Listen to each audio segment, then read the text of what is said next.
नमस्कार बच्चों। आज हम पढ़ेंगे 11वीं कक्षा की हिंदी, जिसमें हम अंतरा पुस्तक में संकलित कबीर दास जी का जीवन परिचय, उनके पदों की व्याख्या तथा प्रश्न उत्तर करेंगे। तो चलिए शुरू करते हैं। पहले हम कबीर दास जी का परिचय करते हैं। कबीर दास जी का परिचय। कबीर शब्द का अर्थ है महान। कबीर दास जी का जन्म संवत 1398 में काशी में किसी विधवा ब्राह्मणी के यहाँ हुआ था। लोक लाजवश उसने नवजात शिशु का त्याग कर दिया और उसे काशी में लहरतारा तालाब के किनारे छोड़ दिया। नीरू और नीमा नामक जुलाहा दंपति ने उसे वहाँ से उठा लिया और उसका पालन पोषण किया। कबीर की पत्नी का नाम लोई था, पुत्र का नाम कमाल तथा पुत्री का नाम कमाली था। कबीर जी के गुरु का नाम रामानंद था। कबीर जी ने विधिवत शिक्षा ग्रहण नहीं की। उन्होंने जो भी सीखा साधुओं और संतों की संगति में रहकर सीखा। कबीर दास जी साधुओं के प्रति जितने विनम्र हैं, ढोंगी पाखंडी पुजारियों ब्राह्मणों मौलवियों के प्रति उतना ही अक्खड़ व्यवहार करते हैं। उन्होंने धार्मिक पाखंड और आडंबरों का विरोध किया। कबीर संत कवि और समाज सुधारक थे।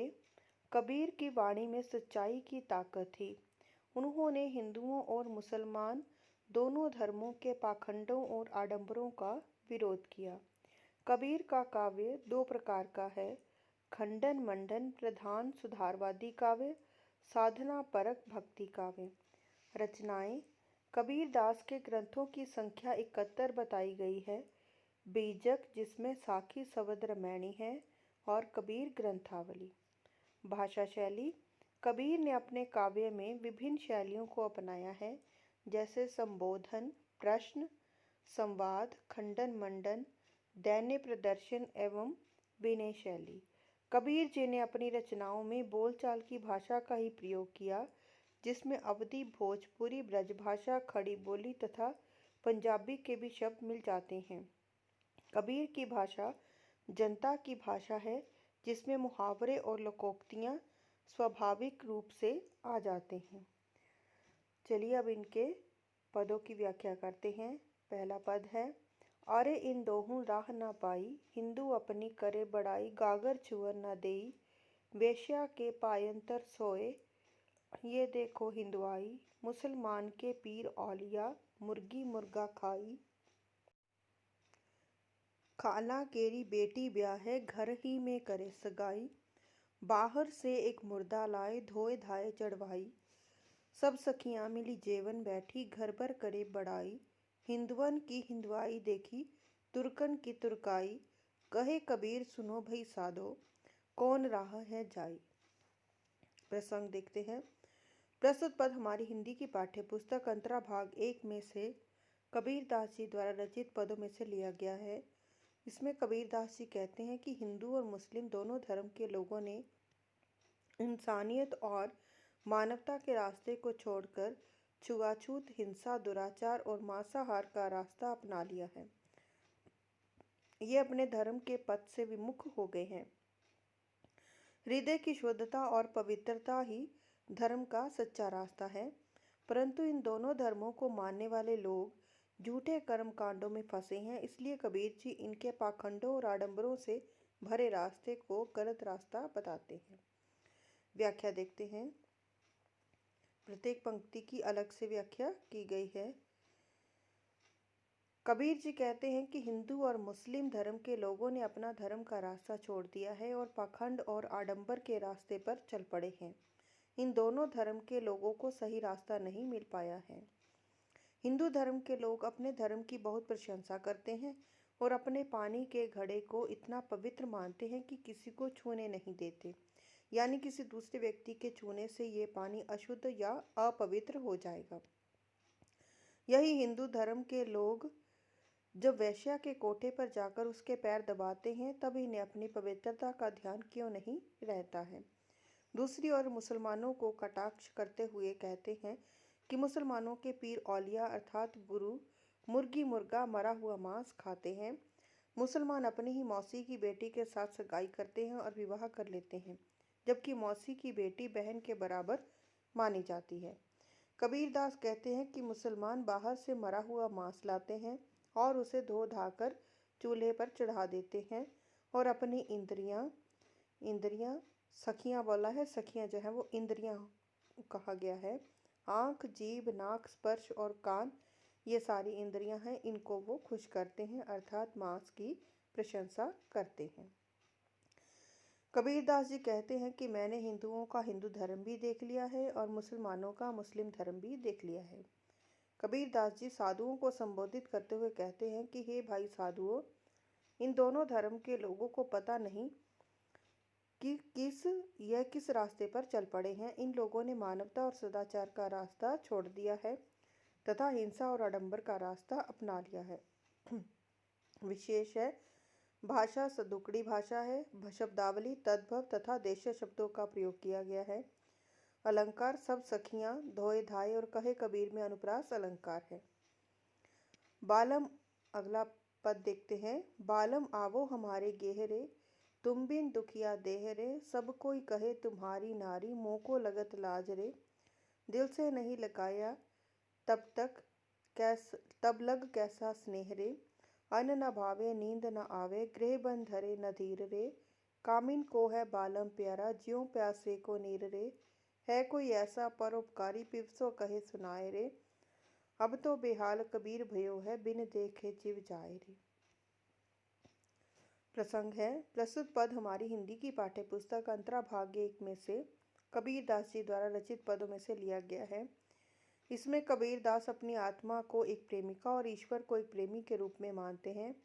इसमें उन्होंने ईश्वर को प्रेमी के रूप में पाने की चाह दिखाई है। व्याख्या देखते हैं।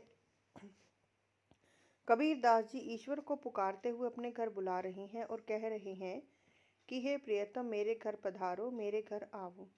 तुम्हारे बिना यह शरीर बहुत दुख भोग रहा है, तुम्हारे बिना इस शरीर को बहुत कष्ट पहुंच रहा है। ईश्वर के प्रति मेरा प्रेम देखकर सभी मुझे ईश्वर की प्रेमिका मानते हैं, सभी मुझे ईश्वर की नारी प्रेमिका कहते हैं, जिसे सुनकर मुझे लज्जा आती है। कबीरदास जी ईश्वर से कहते हैं कि जब तक आकर आपने मुझे अपने गले से नहीं लगाया, तब तक यह नहीं कहा जा सकता कि मैं आपकी प्रेमिका हूँ और हम दोनों के बीच प्रेम संबंध है। कबीरदास जी कहते हैं कि उनकी आत्मा को प्रभु के दर्शनों की चाह है, इसलिए उन्हें खाना अच्छा नहीं लगता है और ना ही नींद आती है, ना ही घर पर चैन मिलता है और ना ही मन में धैर्य आता है, अर्थात प्रभु के दर्शन के बिना उसका मन अशांत है। कबीरदास जी कहते हैं कि जिस प्रकार प्रियतमा को अपने प्रियतम से प्यार होता है, जिस प्रकार एक प्यासे को पानी की चाह होती है, उसी प्रकार मुझे आपके दर्शनों की चाह है। मैं ईश्वर को पाने की चाह में तड़प रहा हूँ। कबीरदास जी कहते हैं कि कोई परोपकारी व्यक्ति जो दूसरों पर उपकार करता हो, जो दूसरों पर दया करता हो, ऐसा कोई भला आदमी है तो वह कबीरदास का संदेशा ईश्वर को दे दे। वह ईश्वर को यह संदेशा भेजना चाहते हैं कि ईश्वर के प्रति जो उनका प्रेम है, उसके लिए वह ईश्वर का दर्शन करना चाहते हैं और तड़प रहे हैं। उनके दर्शन के बिना तो कबीर से जिया नहीं जा रहा। उसकी हालत बहुत बुरी हो चुकी है, उनकी दशा बहुत ज़्यादा खराब हो चुकी है। विशेष भाषा सदुकड़ी है। शब्दावली तद्भव और देशीय शब्दावली का प्रयोग है। अलंकार कोई कहे और दुखिया देह में अनुप्रास अलंकार है। प्रश्न अभ्यास की ओर चलते हैं। पहला प्रश्न है, अरे इन दोहुन राह ना पाई से कबीर का क्या आशय है और किस राह की बात कही गई है? उत्तर है, कबीर का दोहुन से आशय दोनों अर्थात हिंदुओं और मुसलमानों से है।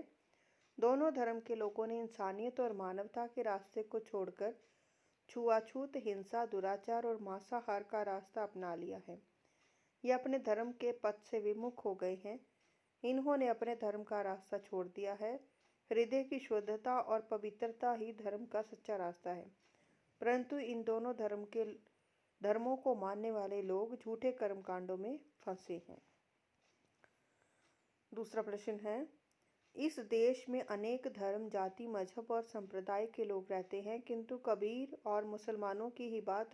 कबीर हिंदू और मुसलमानों की ही बात क्यों करते हैं? उत्तर है कबीर के समकालीन समाज में हिंदू और मुस्लिम दो प्रधान धर्म थे। इन दो धर्मों के लोग अधिक संख्या में थे तथा अन्य धर्म के लोग कम संख्या में थे, इसलिए सामाजिक जीवन पर हिंदू और मुस्लिम दो धर्मों का अधिक प्रभाव दिखाई देता था और कबीरदास जी को इन दोनों धर्मों की कुरीतियां अधिक दिखाई देती थी। अन्य धर्मों के लोगों के साथ उनका संबंध कम था। अगर कबीरदास जी को अन्य धर्मों में भी कोई कुरीति नजर आती तो वह उसका भी विरोध अवश्य करते। तीसरा प्रश्न है हिंदू की हिंदुआई देखी तुर्कन की तुर्काई के माध्यम से कबीर क्या कहना चाहते हैं? वे उनकी किन विशेषताओं की बात करते हैं? उत्तर है महात्मा कबीर हिंदू और मुसलमानों के दिखावे या आडंबर पर कटाक्ष करते हुए कहते हैं कि हिंदू धर्म के लोग अपने धर्म की बहुत प्रशंसा करते हैं और अपने पानी के घड़े को इतना पवित्र मानते हैं कि किसी को छूने नहीं देते, यानी किसी दूसरे व्यक्ति के छूने से यह पानी अशुद्ध या अपवित्र हो जाएगा। यही हिंदू धर्म के लोग जब वेश्या के कोठे पर जाकर उसके पैर दबाते हैं तब इनको अपनी पवित्रता का ध्यान क्यों नहीं रहता। दूसरी ओर मुसलमानों को कटाक्ष करते हुए कहते हैं कि मुसलमानों के पीर औलिया अर्थात गुरु मुर्गी और मुर्गा मरा हुआ मांस खाते हैं। कबीरदास जी कहते हैं कि ये दोनों धर्म के लोग पवित्रता का दिखावा करते हैं। चौथा प्रश्न है कौन राह है जाई का प्रश्न कबीर के सामने भी था। क्या इस तरह का प्रश्न आज समाज में मौजूद है? उदाहरण सहित स्पष्ट कीजिए। कबीरदास जी ने हिंदुओं और मुसलमानों के धर्माचरण को जब नज़दीक से देखा तो उन्होंने इन धर्मों में हिंसा, छुआछूत, अन्याय और असमानता को देखा। हृदय की शुद्धता और पवित्रता, मानवता और सदाचार का पालन करना ही सच्चा धर्म है, परंतु ये लोग इस रास्ते को छोड़कर गलत रास्ते पर चल रहे हैं। यह सही है कि इस तरह के प्रश्न आज भी समाज में मौजूद हैं। आज भी धर्म के नाम पर लोगों से धोखा और राजनीति की जाती है। लोगों को गुमराह करके समाज में अन्याय, असमानता फैलाई जाती है। प्रेम तथा भाईचारा फैलाने वाला धर्म कहीं दिखाई नहीं देता है। पांचवा प्रश्न है बालम आवो हमारे गेहरे में कवि किसका आह्वान कर रहा है और क्यों? उत्तर है इसमें कबीरदास अपनी आत्मा को एक प्रेमिका और ईश्वर को एक प्रेमिक के रूप में मानते हैं। ईश्वर को प्रेमी के रूप में पाने की चाह इसमें उन्होंने दिखाई है। कबीरदास जी ईश्वर को पुकारते हुए अपने घर बुला रहे हैं, कह रहे हैं कि हे प्रियतम मेरे हृदय में निवास करो ताकि मैं सन्मार्ग पर चल सकूं। कबीरदास जी ईश्वर के दर्शनों के लिए तड़प रहे हैं। सिक्स्थ प्रश्न है अन्न न भावे नींद न आवे का क्या कारण है? ऐसी स्थिति क्यों हो गई है? काव्य सुंदर स्पष्ट करे। कबीरदास जी कहते हैं कि उनकी आत्मा को प्रभु के दर्शनों की चाह है, इसलिए उन्हें खाना अच्छा नहीं लगता और ना ही नींद आती है, ना ही घर पर चैन मिलती है और ना ही मन में धैर्य आता है, अर्थात प्रभु के दर्शनों के बिना उनका मन अशांत है। आगे देखते हैं कामीन को है बालम प्यारा ज्यों प्यासे को नीर रे से कवि का क्या आशय है? स्पष्ट कीजिए। कबीरदास जी कहते हैं कि जिस प्रकार प्रियतमा को अपने प्रियतम से प्रेम होता है, जिस प्रकार एक प्यासे को पानी की चाह होती है, उसी प्रकार मुझे प्रभु के दर्शनों की चाह है। मैं ईश्वर को पाने की चाह में तड़प रहा हूँ।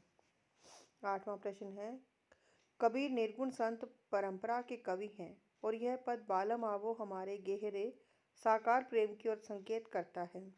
इस संबंध में आप अपने विचार लिखिए। उत्तर कबीरदास निर्गुण काव्य धारा के संत कवि हैं, उन्हें ज्ञान मार्गी भी कहा जाता है। इस पंक्ति में कबीरदास जी अपनी आत्मा को एक प्रेमिका और परमात्मा को प्रेमी के रूप में मानते हैं। कबीरदास एक भक्त हैं तथा भक्त अपने भगवान से कई प्रकार के संबंध जोड़ता है और ईश्वर को किसी भी रूप में पाने के लिए प्रयास करता है। प्रेम तो एक भावना है, उसका कोई रूप रंग आकार नहीं होता है, जो कि एक अटूट विश्वास पर निर्भर होता है। यही अटूट विश्वास कबीर को ईश्वर के प्रति प्रेम उत्पन्न करता है। उदाहरण देते हुए दोनों पदों का काव्य सौंदर्य और शिल्प सौंदर्य लिखिए।